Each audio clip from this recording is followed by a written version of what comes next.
আপোনালোকে দেখাতে গম পাইছে বয়সত নবীন, আসনতহে প্ৰবীণ, জ্ঞান বিজ্ঞানত ছাত্ৰ, গোবিন্দৰ সেৱক মাত্ৰ। তথাপিতো উদ্যোক্তাসকলৰ নিৰ্দেশ পালন কৰি আমি দুফাকি ভাগৱতৰ ওপৰত ক'বলৈ আগবাঢ়িছোঁ। আমাৰ ত্ৰুটিবিলাক মাৰ্জনা কৰে যেন। সাধুনাং হুচনমি ক্ষমা।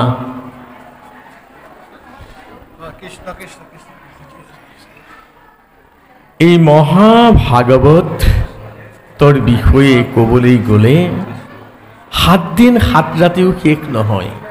তথাপিতো মই থুলমূলকৈহে ক'ব বিচাৰিছোঁ। আমি ভাগৱতৰ ভিতৰত সোমোৱাৰ প্ৰাক মুহূৰ্তত আমি যদি ভাগৱতৰ অক্ষয়ৰ ওপৰত আমি ব্যাখ্যা কৰি চাওঁ, তেতিয়াহ'লে আমি পাম ভাগৱত। এই 4টা অক্ষয়ে আমাক কি শিক্ষা দিছে বাৰু? বিভিন্ন পণ্ডিত মণ্ডলীয়ে আমাক জানিবলৈ দিছে। ভাতিতি সৰ্বলোকেষু জ্ঞাতে সনকাৰি দিভি বৰ্ততে ত্ৰিষু বেদেষু ত্ৰায়তে সকলং জগত। ভা শব্দে আমাক জানিবলৈ দিছে এই বিশ্ব ব্ৰহ্মাণ্ডখনত যিভাগী শাস্ত্ৰই জ্ঞানৰ পোহৰ বিলাইছে, সেইকাৰণে ভাগৱতৰ প্ৰথম অক্ষয় ব্ৰহ্ম হৈছে ভা। জ্ঞতে সনকাৰ দেৱী গ শব্দে জানিবলৈ দিছে সনককে আদি কৰি 4 সিদ্ধই নাৰদকে মুখ্য কৰি ঋষিমুনিসকলে যিভাগী শাস্ত্ৰ গান কৰি জীৱনৰ কল্যাণ সাধন কৰিব পাৰিছিল, সেইকাৰণে ভাগৱতৰ দ্বিতীয় অক্ষয় ব্ৰহ্ম হৈছে গ। বৰ্ততে ত্ৰিষু অ শব্দই কৈছে বৰ্ততে যে বৰ্তি আছে, ভাগৱতৰ ভিতৰত সোমাই আছে। কি আছে? ত্ৰিষু বেদেষু, 3খন বেদৰ তত্ত্ব, ঋক যজু সাম। সেইকাৰণে ভাগৱতৰ তৃতীয় অক্ষয় ব্ৰহ্ম হৈছে ও। ত শব্দই কৈছে ত্ৰায়তে সকলং জগত। ত শব্দ কৈছে ত্ৰাণ কৰে। এই বিশ্ব ব্ৰহ্মাণ্ডখনক ত্ৰাণ কৰিব পৰা একমাত্ৰ শাস্ত্ৰ হৈছে মহাভাগৱত। কিন্তু মন কৰিব লাগিব, ভাগৱতে ত্ৰাণ কৰে বুলিয়েই আমি ভাগৱতত আশ্ৰয় কৰিলেই কিন্তু ভাগৱতে আমাক ত্ৰাণ নকৰিব। কিন্তু কি কৰিব লাগিব? ভাগৱতৰ আমি ভক্ত হ'ব লাগিব। ভাগৱতৰ যদি আমি ভক্ত হ'ব নোৱাৰোঁ, ভাগৱতে কেতিয়াও ত্ৰাণ নকৰিব। ভাগৱতৰ ভক্ত কেনেকুৱা হ'ব লাগিব? পণ্ডিত মণ্ডলী আমাক জানিবলৈ দিছে। কি বুলি দিছে? এই 4টা অক্ষয় ব্ৰহ্মই কৈছে। ভাগৱত 4টা অক্ষয় কৈছে। কি বুলি কৈছে? ভকাৰং ভাবুকং জ্ঞেয়ং ককাৰং জ্ঞান উদ্ভৱম ওকাৰং বৈষ্ণবী জ্ঞানম তকাৰং তত্ত্বদৰ্শনম।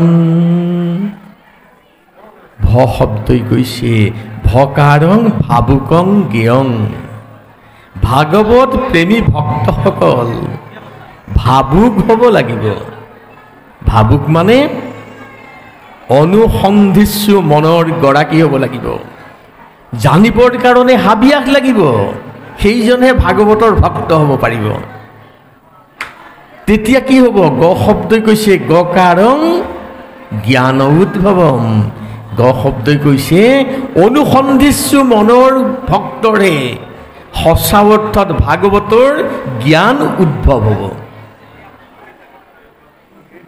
ও শব্দই কৈছে অকাৰং বৈষ্ণৱী জ্ঞানম। কেনেকুৱা জ্ঞান হ'ব লাগিব? বৈষ্ণৱ জ্ঞান হ'ব লাগিব।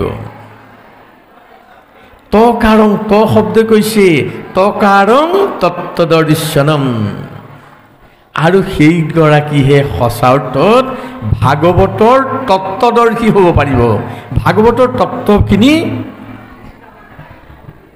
সেইগৰাকী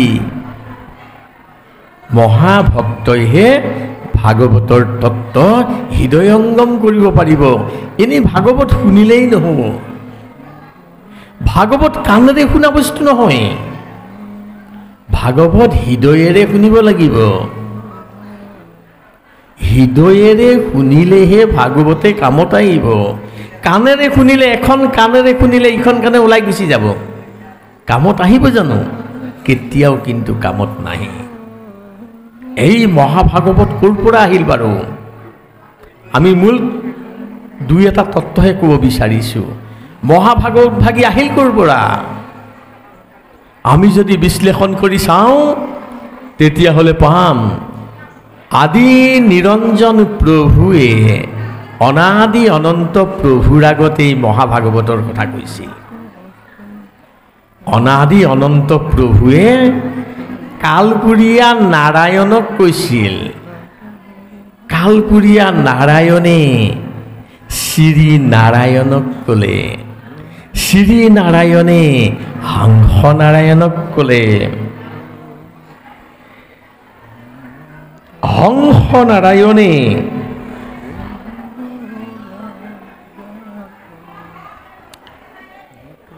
হংস নাৰায়ণ সূৰ্যমণ্ডলী নাৰায়ণক ক'লে, সূৰ্যমণ্ডলী নাৰায়ণ শ্ৰীনাৰায়ণক ক'লে, শ্ৰীনাৰায়ণে ব্ৰহ্মা বিষ্ণু শিৱক ক'লে। ব্ৰহ্মাৰ মানৱ পুত্ৰ আপোনালোকে জানে, ব্ৰহ্মাৰ মানৱ পুত্ৰ হৈছে নাৰদ। ব্ৰহ্মাই নাৰদক ক'লে। নাৰদৰ প্ৰপন্ন শিষ্য আছিল ব্যাস। উপৰোক্ত ব্যাখ্যাকাৰগৰাকীয়ে আপোনালোকক কৈছেই যে ব্যাসক নাৰদে পৰামৰ্শ দিয়াৰ কাৰণে ভাগৱত কৈছিল। সঁচা অৰ্থত গুৰু শিষ্য পৰম্পৰা ইয়াকেই কয়। নাৰদৰ প্ৰপন্ন শিষ্য আছিল ব্যাস। সেইকাৰণে গুৰুৱে ব্যাসক এই ভাগৱতৰ তত্ত্ব দিছিল। আৰু যেতিয়া ব্যাসে পালে তেতিয়া ব্যাসে ভাবিলে যি তত্ত্ব ভাগৱতৰ কথা মই পালোঁ, এই তত্ত্বৰ কথা অল্পমতি মনুষ্যই কেতিয়াও উপলব্ধি কৰিব নোৱাৰে। কিয় নোৱাৰে? আদি নিৰঞ্জন প্ৰভুৱে অনাদি অনন্ত প্ৰভুক যেতিয়া কৈছিল তেতিয়া 4টা শ্লোকত কৈছিল মহাভাগৱত। কি বুলি কৈছিল?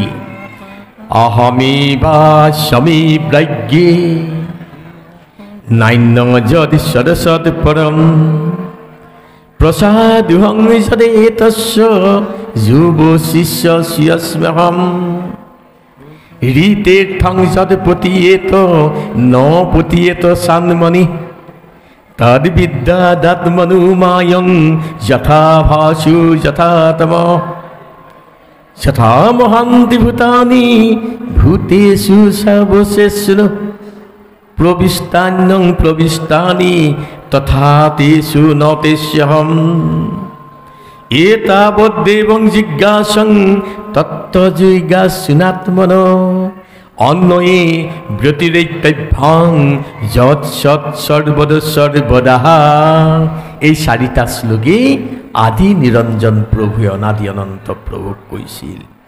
যেতিয়া এই 4টা শ্লোক নাৰদৰ পৰা ব্যাসদেৱে পালে, ব্যাসদেৱে ভাবিলে অল্পমতি মনুষ্যই এই 4টা শ্লোকৰ পৰাই ভাগৱতৰ তত্ত্ব হৃদয়ংগম কৰিব নোৱাৰে। নোৱাৰে বুলি ভাবিয়েই, কিয় নোৱাৰে? কলিৰ অল্পমতি মনুষ্য, অল্প বীৰ্য, অল্প শক্তি, অল্প ধৈৰ্য, অল্প চিন্তা, 4টা শ্লোকৰ পৰাই তত্ত্ব কেনেকৈ আয়ত্ত কৰিব? সেইকাৰণে ব্যাস মুনিয়ে 4টা শ্লোকৰ পৰাই 18,000 শ্লোক ৰচনা কৰিলে। 365টা অধ্যায়ৰ দি 12টা স্কন্ধেৰে মহাভাগৱত ভাগি মানৱ সমাজলৈ মৰ্ত্যলৈ এৰি থৈ গুচি গ'ল। যেতিয়া ব্যাসৰ প্ৰপন্ন শিষ্য যে শুকমুনি। ব্যাসে এই মহাভাগৱতৰ তত্ত্ব শুকে পালে ব্যাসৰ পৰা।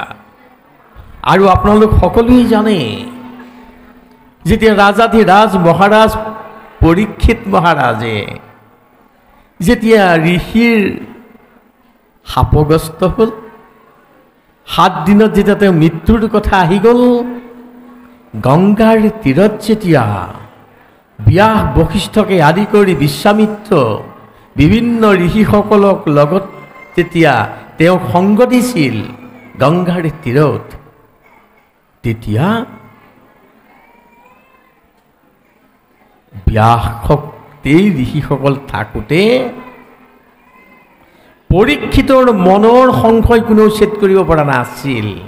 সেই সময়তেই তাত উপস্থিত হৈছিল ব্যাসৰ নন্দন শুক মহাৰাজ, শুকদেৱ মহাৰাজ সেই জেগাত উপস্থিত হৈছিল।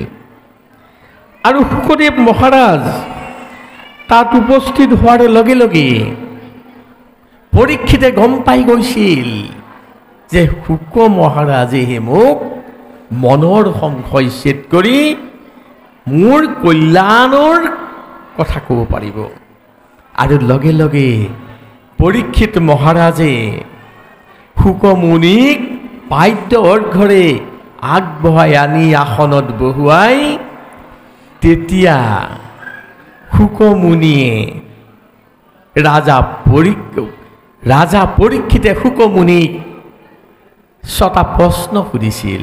যি প্ৰশ্নকেইটাক লৈয়ে আজি মহাভাগৱত ভাগি এই ৰচনা হৈছে। প্ৰথম প্ৰশ্নই আছিল, কি কৰিলে জীৱৰ কল্যাণ সাধন হয়? পৰীক্ষিত মহাৰাজক কিন্তু কথাটো চিন্তা কৰিব লাগিব।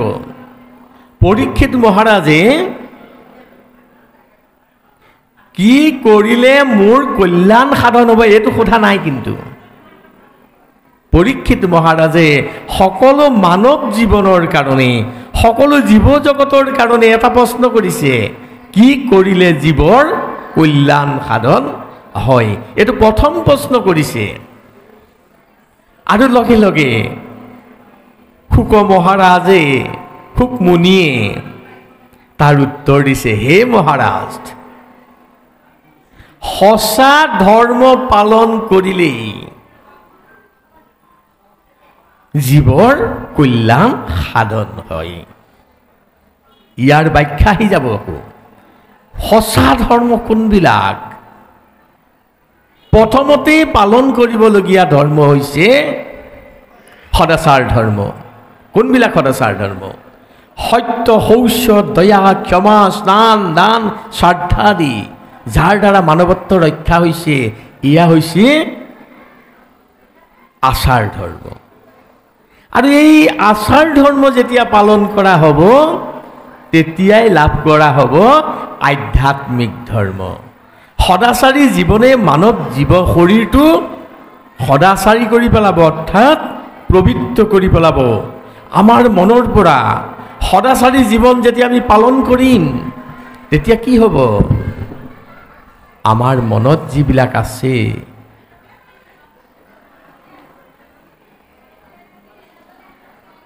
কাম, ক্ৰোধ, লোভ, মোহ, দম্ভ, দৈস্য, অহংকাৰ, এইবিলাক নাশ হ'ব।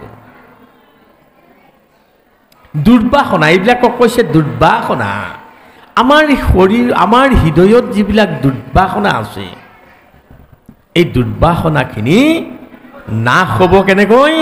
সদাচাৰী জীৱন যাপন কৰি থাকোঁতে। সেইকাৰণে আমি সদায় সদাচাৰী জীৱন যাপন কৰিব লাগে। কিয় লাগে? ভগৱন্তক চিন্তা কৰিছোঁ, আজি ভাগৱতৰ তত্ত্ব শুনিছোঁ, হৃদয়ংগম হৈছেনে নাই? সকলোৱে কিন্তু ক'ব নোৱাৰে মোৰ হৃদয়ংগম হৈছে বুলি। কিয়? কেতিয়াও ক'ব নোৱাৰে। কিয় ক'ব নোৱাৰে? আমাৰ হৃদয়ত কি সোমাই আছে বাৰু? জেগাই নাই সোমাবলৈ। সেইখিনি জেগা থাকিলেহে সোমাব। যদি জেগাই নাথাকে কেনেকৈ সোমাব? আমাৰ হৃদয়ৰ মাজত কাম, ক্ৰোধ, লোভ, মোহ, দম্ভ, দস্য, অহংকাৰে ঠাং খাই আছে। এইবিলাক বস্তু যেতিয়ালৈকে আমি সদাচাৰী জীৱন যাপন কৰি এইবিলাক অঁতৰাব নোৱাৰিম, তেতিয়ালৈকে আমি এই ভাগৱতৰ তত্ত্ব হৃদয়ংগম কৰিব নোৱাৰিম। অৰ্থাৎ ভাগৱত হৃদয়েৰে শুনিব নোৱাৰোঁ, কাণেৰে শুনিছোঁ ওলাই গুচি গৈছে। হৃদয়ে শুনিলেহে ইয়াত ৰখাই থ'ব পাৰিম। এতিয়া আমি কাণেৰে শুনিছোঁ, কাণেৰে নুশুনাকৈ হৃদয়েৰে শুনিবৰ কাৰণে আমি কি কৰিব লাগিব? প্ৰথম কাম আছে আমাৰ সদাচাৰী জীৱন যাপন কৰা। সদাচাৰী জীৱন যাপন কৰি হৃদয়েৰে যেতিয়া আমি ভাগৱতৰ তত্ত্ব হৃদয়ংগম কৰিব পাৰিম, তেতিয়াহে ভাগৱতে আমাক কামত আহিব। কিন্তু আজি অতি পৰিতাপৰ বিষয়, আমি এই কথাখিনি আমি প্ৰথমৰ পৰাই যদি আমি এইখিনি আমি চিন্তা নকৰোঁ, তেতিয়াহ'লে আমি হৃদয়েৰে কেতিয়াও ভাগৱত শুনিব নোৱাৰোঁ। সেইকাৰণে মহাপুৰুষগৰাকীয়ে আমাক এটা কথা কৈছে, মহাপুৰুষ মাধৱ পুৰুষে কৈছে কি বুলি, যে কৰ্ণ পথে ভকতৰ হিয়াত প্ৰৱেশী হৰি দুৰ্বাসনা হৰে সমস্তৰ। যে আমাৰ হৃদয়ত হৰি নাম শুনোতে শুনোতে দুৰ্বাসনাবিলাক নাশ হ'ব লাগিব। কেনেকৈ নাশ হ'ব? আমি ভুল কৰোঁ বুলি পেলাই কৈ থৈ গৈছে, একেদিনাই নাশ হোৱা কথা নহয়। কিন্তু আমি একেদিনাই এইবিলাক দুৰ্বাসনা, কাম ক্ৰোধ লোভ মোহ দম্ভ দস্য অহংকাৰক আমি একেদিনাই নাইকিয়া কৰিব নোৱাৰোঁ। কেনেকৈ হ'ব? মাধৱ পুৰুষে কৈছে, জলৰ যতেক মল যেহেন শৰত কালে স্বভাৱতে নিৰ্মল কৰে। আপোনালোকে জানেই যে বাৰিষা ফেনে ফুটুকাৰে যেতিয়া নৈত পানী আহি থাকে, আৱৰ্জনা লেতেৰা আহে, যেহেন শৰত কালে, যেতিয়া শৰৎকাল আহে স্বভাৱতে নিৰ্মল কৰে। কোনেও নৈত ফিটকিৰি ব্লিচিং পাউডাৰ চূণ দি পেলাই চাফা নকৰে, কিন্তু স্বভাৱজাত হিচাপে চাফা হয়। ঠিক আমিও মানৱ জীৱনেও সদাচাৰী জীৱন যাপন কৰোঁতে কৰোঁতে আমাৰ শৰীৰৰ পৰা দুৰ্বাসনাখিনি নিজে নিজে আঁতৰিব লাগিব। আৰু যেতিয়া আঁতৰি যাব, তেতিয়াহে আমাৰ হৃদয়ত ভাগৱতৰ তত্ত্ব সিঞ্চন হ'ব। আমি ভাগৱতৰ তত্ত্ব হৃদয়ত ধাৰণ কৰিব পাৰিম। এয়াই হৈছে পৰীক্ষিত মহাৰাজে প্ৰথম প্ৰশ্ন জীৱ জগতৰ কাৰণে, মানৱ জীৱনৰ কাৰণে কৈ থৈ গৈছে, জীৱৰ কল্যাণ সাধন কেনেকৈ হ'ব পাৰে। আৰু শুকমুনিয়ে কৈছে যে সঁচা ধৰ্ম পালন কৰিলেই জীৱৰ কল্যাণ সাধন হ'ব। আমি আচলতে সঁচা ধৰ্ম পালন কৰিব পাৰিব লাগিব। এনেই আমি ধৰ্ম কৰিছোঁ বুলি ক'লেই আচলতে ধৰ্ম কৰা কিন্তু নুবুজায়। দ্বিতীয় প্ৰশ্ন কৰিছে পৰীক্ষিত মহাৰাজে। কি প্ৰশ্ন কৰিছে? যে সকলো শাস্ত্ৰৰ সাৰ তত্ত্ব কি? ডাঙৰ প্ৰশ্ন। যিমান শাস্ত্ৰ আছে, সকলো শাস্ত্ৰৰ সাৰ তত্ত্বটো কি বাৰু? তেতিয়া শুকদেৱে ৰাজা পৰীক্ষিতক কৈছে যে সকলো শাস্ত্ৰৰ সাৰ তত্ত্ব হৈছে ভক্তি। যেতিয়ালৈকে ভক্তি হৃদয়ংগম নহ'ব, তেতিয়ালৈ কোনো শাস্ত্ৰৰ তত্ত্ব তুমি লাভ কৰিব নোৱাৰা। সেইকাৰণে আমি পৰীক্ষিত মহাৰাজৰ যদি আমি দ্বিতীয় প্ৰশ্নটোৰ যদি আমি কথা চিন্তা কৰিব পাৰোঁ, তেতিয়াহে ভাগৱত পাঠ কৰা আমাৰ সাৰ্থকতা হ'ব। অলপ হুলস্থুলটো হৈছে, হুলস্থুল বেয়া।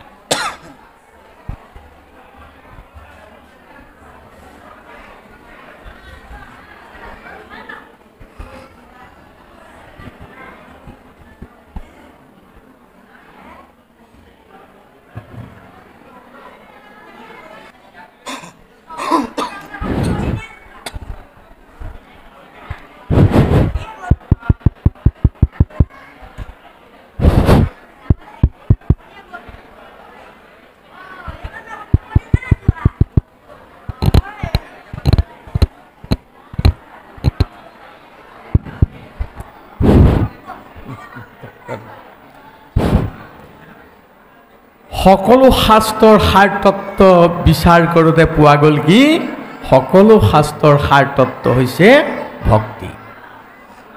আমি যদি বিচাৰ কৰি চাওঁ তেতিয়াহ'লে পাম যে আমি যেতিয়া জন্মগ্ৰহণ কৰিছিলোঁ আমাক আয়ে জন্ম দিছিল। আইৰ দুটা স্তনপান কৰি আমি ডাঙৰ দীঘল হৈছিলোঁ, সংসাৰখন দেখিছিলোঁ।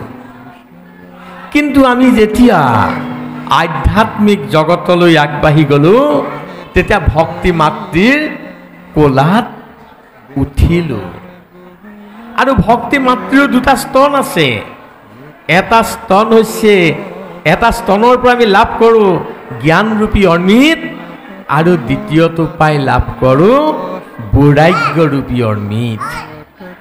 জ্ঞান আৰু বৈৰাগ্য আমি যেতিয়া লাভ কৰিলোঁ তেতিয়াহে আমি ভাগৱতৰ তত্ত্ব হৃদয়ংগম কৰিব পৰা যাব। যেতিয়ালৈকে সঁচা জ্ঞান আমাৰ নাহিব, যেতিয়ালৈকে সঁচা বৈৰাগ্য নাহিব,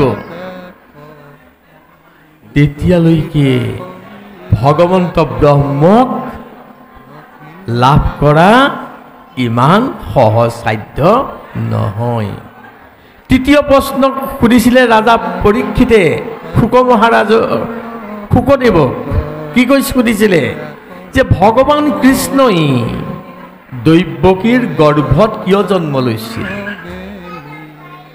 তৃতীয় প্ৰশ্ন। তাৰ উত্তৰত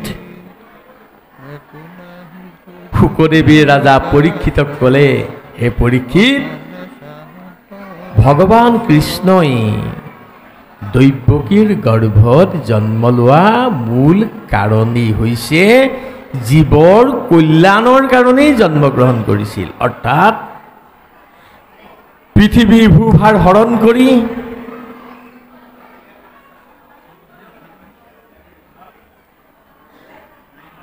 সন্তক পালন আৰু দুষ্টক দমনৰ কাৰণেই কৃষ্ণই দৈৱকীৰ গৰ্ভত জন্মগ্ৰহণ কৰিছিল। আৰু কি চতুৰ্থ প্ৰশ্ন হ'ল যে ভগৱান কৃষ্ণই দৈৱকী গৰ্ভত জন্মগ্ৰহণ কৰি কি কি লীলা কৰিলে?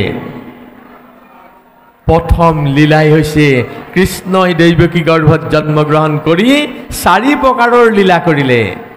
প্ৰথমতে হ'ল বৃন্দাবনী লীলা, তাৰপিছতে হৈছে মথুৰা লীলা, তাৰপিছতে হৈছে দ্বাৰকা লীলা, আৰু চতুৰ্থতে হৈছে কুৰুক্ষেত্ৰ লীলা। এই 4 লীলা কৰিবৰ কাৰণেই ভগৱান কৃষ্ণই দৈৱকী গৰ্ভত জন্মগ্ৰহণ কৰিছিল। আৰু সুধিছে পঞ্চম প্ৰশ্ন, ভগৱান কৃষ্ণই কি কি অৱতাৰ ধাৰণ কৰিছিল? তেতিয়া শুকমুনিয়ে ৰাজা পৰীক্ষিতক কৈছিল, পৰীক্ষিত মহাৰাজ, ভগৱান কৃষ্ণই মূলতে 24টা অৱতাৰ ধাৰণ কৰিছিল। আৰু এই 24টা অৱতাৰ ধাৰণ কৰি জীৱৰ কল্যাণ সাধন কৰিছিল।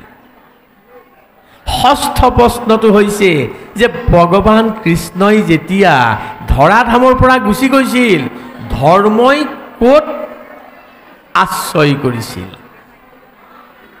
কৃষ্ণ নাথাকিলেতো ধৰ্ম কেনেকৈ থাকিব? আৰু ধৰ্ম ক'ত আশ্ৰয় কৰিছিল? তেতিয়া শুক মহাৰাজে ক'লে, হেৰা, শুকদেৱে মহাৰাজ পৰীক্ষিতক ক'লে, পৰীক্ষিত মহাৰাজ,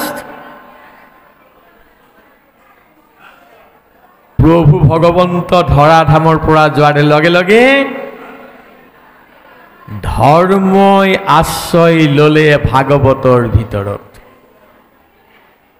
আৰু কৃষ্ণৰ সকলো শক্তি ঐশ্বৰ্য ভাগৱতৰ ভিতৰত খোদিত হৈ থাকিল। এই 6টা প্ৰশ্নৰ পৰাই মহাভাগৱতৰ তত্ত্ব আহি গ'ল। যি কথাখিনি আকৌ নৈমিষাৰণ্যত সহস্ৰ ঋষি, শৌনককে আদি কৰি সহস্ৰ ঋষিয়ে সূতক এই প্ৰশ্ন সুধিছিল। যেতিয়া ৰাজা পৰীক্ষিতক সুধি আছিল, পৰীক্ষিতক শুকদেৱে কৈ থাকক সূতে শুনিছিল। সুতৰ প্ৰপন্ন শিষ্য আছিল মনোহৰ সুত।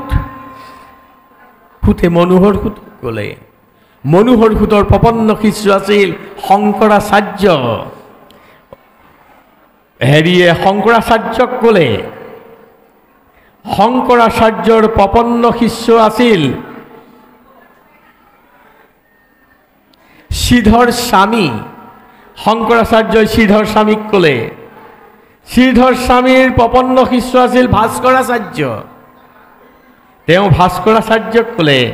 ভাস্কৰাচাৰ্যৰ প্ৰপন্ন শিষ্য আছিল নৃসিংহ পৰমানন্দ। ভাস্কৰাচাৰ্যই নৃসিংহ পৰমানন্দক ক'লে। নৃসিংহ পৰমানন্দৰ প্ৰপন্ন শিষ্য আছিল ৰত্নভাৰতী। তেওঁ ৰত্নভাৰতীক ক'লে। ৰত্নভাৰতীৰ প্ৰপন্ন শিষ্য আছিল মহাভাৰতী। তেওঁ মহাভাৰতীক ক'লে। মহাভাৰতীৰ প্ৰপন্ন শিষ্য আছিল পুৰুষোত্তম ভট্টাচাৰ্য। তেওঁ পুৰুষোত্তম ভট্টাচাৰ্যক ক'লে। পুৰুষোত্তম ভট্টাচাৰ্যৰ প্ৰপন্ন শিষ্য আছিল বিষ্ণুপুৰী সন্ন্যাসী। তেওঁ বিষ্ণুপুৰী সন্ন্যাসীক ক'লে। আৰু বিষ্ণুপুৰী সন্ন্যাসীৰ প্ৰপন্ন শিষ্য আছিল ব্ৰহ্মানন্দ। বিষ্ণুপুৰী সন্ন্যাসীয়ে ব্ৰহ্মানন্দক ক'লে। ব্ৰহ্মানন্দৰ প্ৰপন্ন শিষ্য আছিল জগদীশ। ব্ৰহ্মানন্দই জগদীশক ক'লে। আৰু জগদীশৰ পৰাই লাভ কৰিলে মহাপুৰুষ শ্ৰীমন্ত শংকৰদেৱে। এনেকৈ ভাগৱত আজি আমাৰ সমাজত লাভ কৰিছোঁ। আৰু মহাপুৰুষ শংকৰদেৱে যেতিয়া লাভ কৰিলে, মহাপুৰুষ শংকৰদেৱেও ভাবিলে যে অসমৰ অল্পমতী মনুষ্যসকলে সংস্কৃতৰ ভাগৱত অধ্যয়ন কৰি কেতিয়াও ইয়াৰ তত্ত্ব আয়ত্ত কৰিব নোৱাৰিব বুলি ভাবি অসমীয়ালৈ এই ভাগৱত ৰচনা কৰি পেলালে। ভাগৱত আমি পোৱাৰ ক্ৰমটো এনেকৈয়ে আহিছে।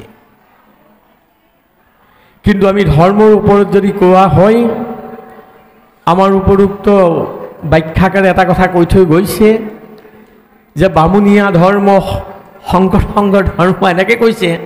আচলতে যদি আমি ধৰ্মৰ বিষয়ে যদি চোৱা যায়, আমাৰ তেনেকুৱা কোনো ধৰ্ম নাই।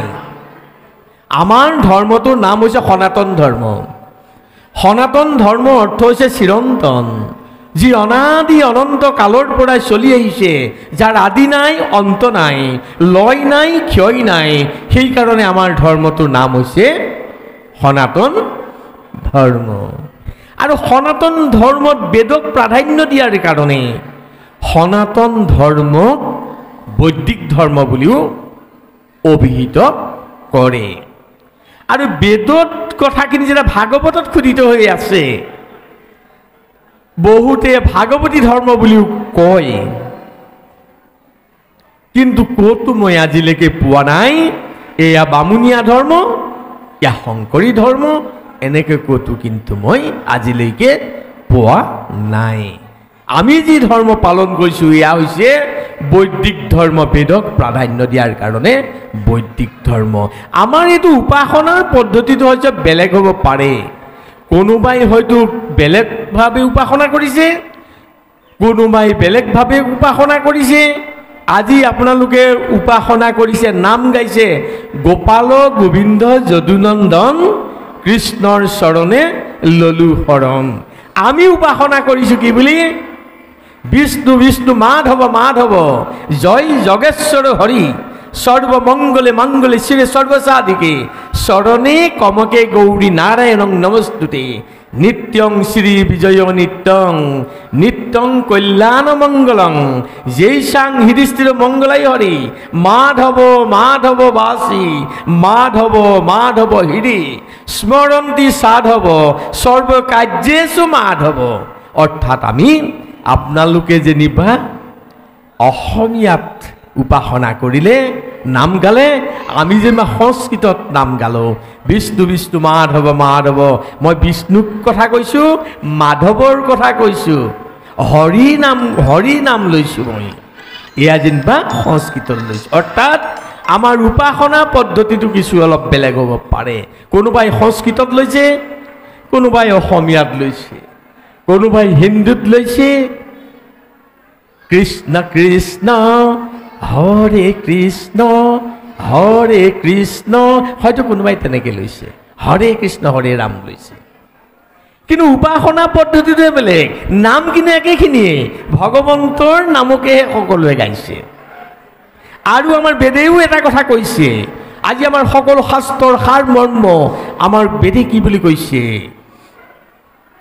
হৰি নামৈব নামৈব মম জীৱনম কলৌ নাস্তব্য নাস্তব্য নাস্তব্য গতিৰন্যথা। হৰি নামৈব নামৈব মম জীৱনম, হৰি নামেই মোৰ জীৱনৰ মূল লক্ষ্য। কলৌ নাস্তব্য নাস্তব্য নাস্তব্য, এবাৰ কোৱা নাই, কলিত একমাত্ৰ হৰি নামে যে শ্ৰেষ্ঠ এবাৰ কোৱা নাই, 3 বাৰকৈ কৈছে। এয়া যেনিবা সংস্কৃতত কৈছে, ইয়াকেই অসমীয়ালৈ মহাপুৰুষে অনুবাদ কৰি পেলাই কৈছে।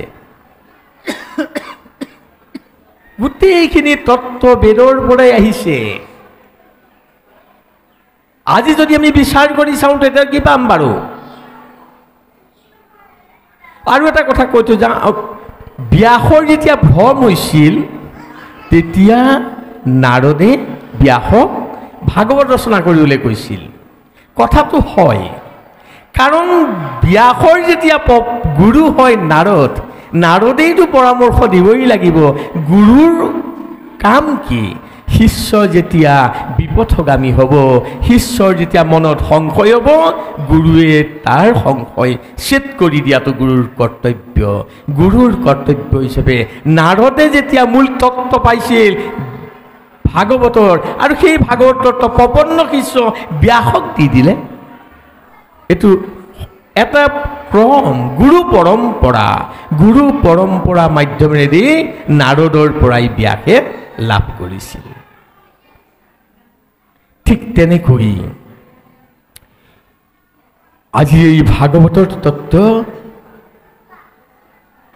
যদি চোৱা যায়, আমি এটা এটা কথা যদি আমি আধ্যাত্মিক তত্ত্বত যদি আমি অনুধাৱন কৰিব বিচাৰোঁ, আমাৰ যিটো 18,000 শ্লোক ৰচনা কৰিলে, 365টা অধ্যায় দিলে, 12টা স্কন্ধ দিলে।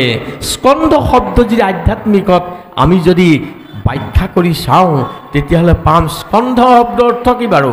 স্কন্ধ শব্দ অৰ্থ হৈছে কান্ধ। যেনেকৈ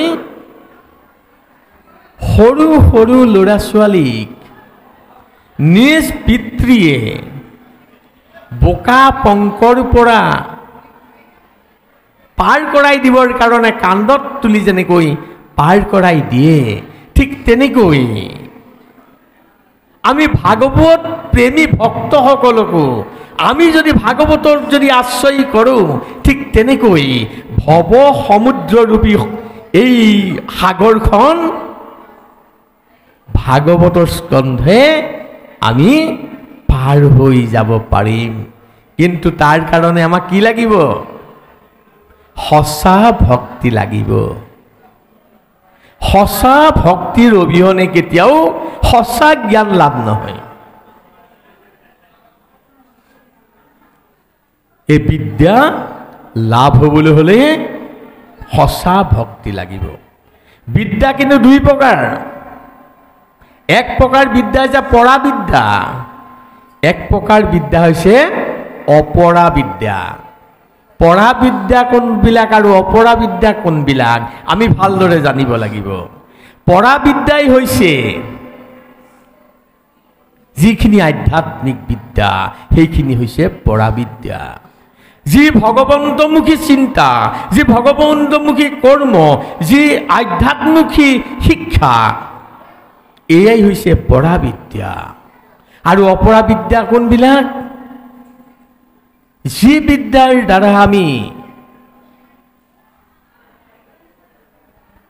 অৰ্থ কৰি জ্ঞান লাভ কৰোঁ, সাংসাৰিক জীৱনত চলিবৰ কাৰণে আমি যিখিনি অৰ্থৰ প্ৰয়োজন হয় সেইখিনি লাভ কৰোঁ, সেয়া হৈছে অপৰা বিদ্যা। এতিয়া ভাগৱতৰ যিটো বিদ্যা, এয়া হৈছে পৰা বিদ্যা, অৰ্থাৎ ঈশ্বৰমুখী চিন্তা বিদ্যা। এই বিদ্যা আমি যদি সূক্ষ্ম ভাৱেৰে আমি যদি ইয়াক অধ্যয়ন কৰিব পাৰোঁ, নিশ্চয় আমি এই ভৱ সমুদ্ৰ পাৰ হোৱাত কোনো অসুবিধা কিন্তু নহ'ব। কিন্তু আৰু এটা কথা আমি ক'ব বিচাৰিছোঁ, আমাৰ উপৰোক্ত ব্যাখ্যাকাৰে কৈ গৈছে, আন দেৱী দেৱ নকৰিবা শিৱ। হয়, কাৰ কাৰণে কৈছে? যাৰ মন হৃদয়ত ভক্তি গদগদ হোৱা নাই তেওঁলোকৰ কাৰণে কৈছে। কিয় কৈছে? মহাপুৰুষগৰাকীয়ে কৈছে যে যত দেখা চৰাচৰ হৰিময় নিৰন্তৰ, হৰিত পৃথক কেহু নাই। যিমান চৰাচৰ দেখিছা সকলো হৰিময়, হৰিত পৃথক কেহু নাহি। যিজন ভকতিহীন তেওঁহে দেখে ভিন্ন ভিন, কৃষ্ণৰ মায়াই তেওঁক মোহে। যদি আমাৰ মনত যদি মায়াটো বেছি থাকে তেতিয়াহ'লে আমি কালীক কালী হিচাপে দেখিম, দুৰ্গাক দুৰ্গা হিচাপে দেখিম, মোৰ দেউতাক মোৰ দেউতা হিচাপে দেখিম, তেখেত লোকৰ দেউতা মই তেওঁ পৰৰ দেউতা হিচাপে দেখিম। এয়া হৈছে মায়া। যদি আমি মায়াটো নাইকিয়া কৰিব পাৰোঁ, আজি যিসকল ভকত আহিছে, এখেত বৰগোহাঁই, এখেত গগৈ, তেখেত হাজৰিকা, শইকীয়া দেখা নাই, নামঘৰলৈ আহোঁতে কি বুলি দেখিছোঁ? সকলো আমি এক ভকত। এইটো মায়া নাই। যেতিয়া আমি তেখেতক বৰগোহাঁই দেখিম, তেওঁ বুঢ়াগোহাঁই দেখিম, আপোনাক হাজৰিকা দেখিম, ভেদ ভেদ দেখি গ'লোঁ, মানে বেলেগ বেলেগ দেখি গ'লোঁ, তেতিয়াহ'লে মায়া সোমাই গ'ল মোৰ মনত। সেইকাৰণে মায়া যেতিয়া ছেদ হ'ব, সকলোকে আমি সমান দেখিম। যত দেখা চৰাচৰ হৰিময় নিৰন্তৰ, সকলোকে হৰি হিচাপে আমি দেখিব পাৰিম। যিটো দৰ্শন আমাক মহাপুৰুষে দি থৈ গৈছে, কুকুৰ চিগাল গৰ্দৰ্ভৰো আত্মাৰাম।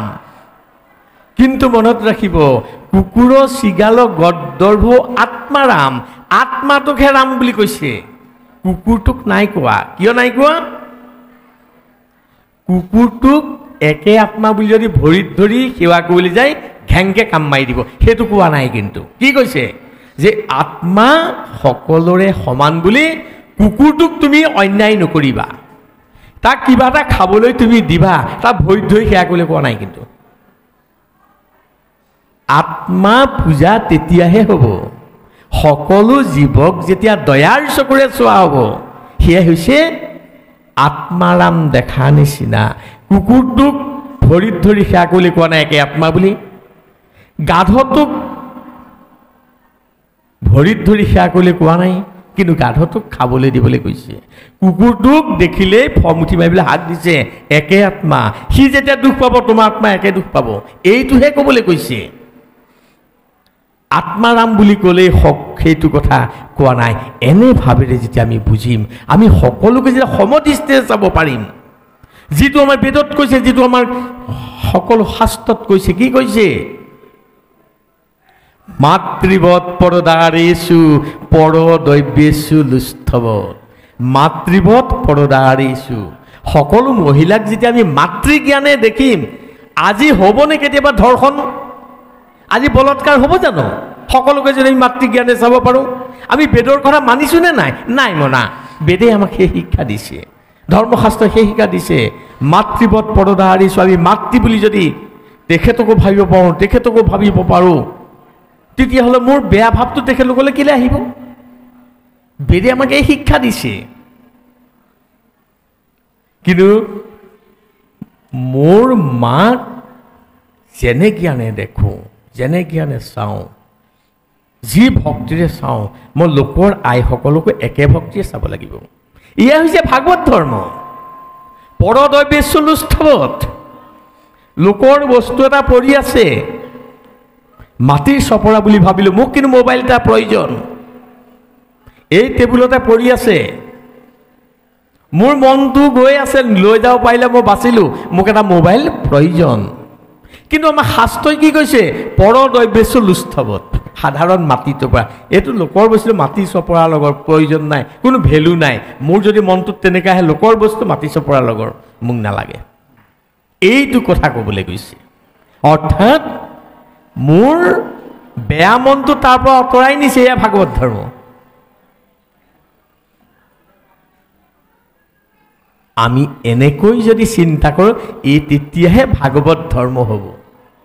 এনেই ভাগৱত শুনিলেই, ভাগৱতৰ ব্যাখ্যা কৰিলে ভাগৱত ধৰ্ম নহয়।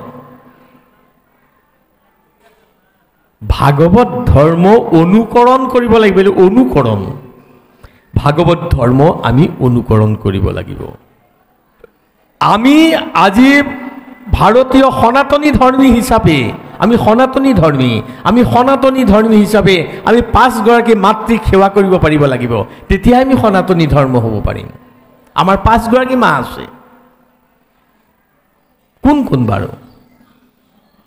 আমিতো দেখাত এগৰাকীহে মা দেখিছোঁ, কিন্তু ভাৰতীয় সনাতন ধৰ্মই 5 গৰাকী মাতৃক স্বীকাৰ কৰিছে। প্ৰথম গৰাকী মাতৃ হৈছে জন্মদাতা মাতৃ, 1 নম্বৰ মাতৃ মোৰ। দ্বিতীয় গৰাকী মাতৃ হৈছে ধৰিত্ৰী মাতৃ, ধৰিত্ৰী অৰ্থাৎ পৃথিৱী, অৰ্থাৎ মোৰ দেশ মাতৃক মই শ্ৰদ্ধা কৰিব শিকিব লাগিব। যেনেকৈ মই মাতাক শ্ৰদ্ধা কৰোঁ, মোৰ জন্মদাতা মাতাক, তেনেকৈ মই দেশৰ মাতাক সেৱা কৰিব লাগিব। দ্বিতীয় গৰাকী মাতৃ। তৃতীয় গৰাকী মাতৃ হৈছে ভক্তি মাতৃ। যদি আমি ভক্তিক যদি হৃদয়ঙ্গম নকৰোঁ, ঈশ্বৰ কৃষ্ণক পৰম ব্ৰহ্মক আমি কেতিয়াও লাভ কৰিব নোৱাৰোঁ। তৃতীয় গৰাকী মাতৃৰ নাম হৈছে ভক্তি মাতৃ। চতুৰ্থ গৰাকী মাতৃৰ নাম হৈছে বেদ মাতা। বেদ শব্দ অৰ্থ কিতাপ নহয়, বেদ শব্দ অৰ্থ হৈছে জ্ঞান। জ্ঞানকো মাতাৰ লগত তুলনা কৰা হৈছে। চতুৰ্থ গৰাকী মাতাৰ নাম হৈছে বেদ মাতা। আৰু পঞ্চম গৰাকী মাতাৰ নাম হৈছে গো মাতা।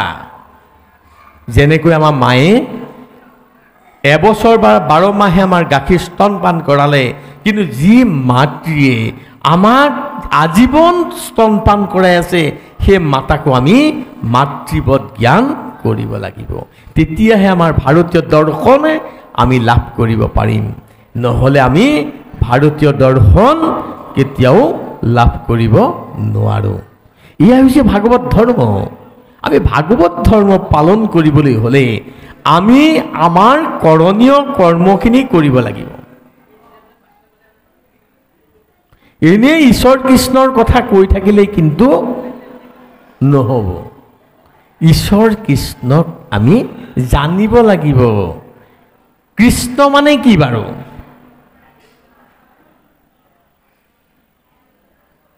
কৃষি ভূবাস্য নিবৃত্তিবাসক তয়ুৰেকং পৰম ব্ৰহ্ম কৃষ্ণ ইতি বিধীয়তে। কৃ শব্দ অৰ্থ হৈছে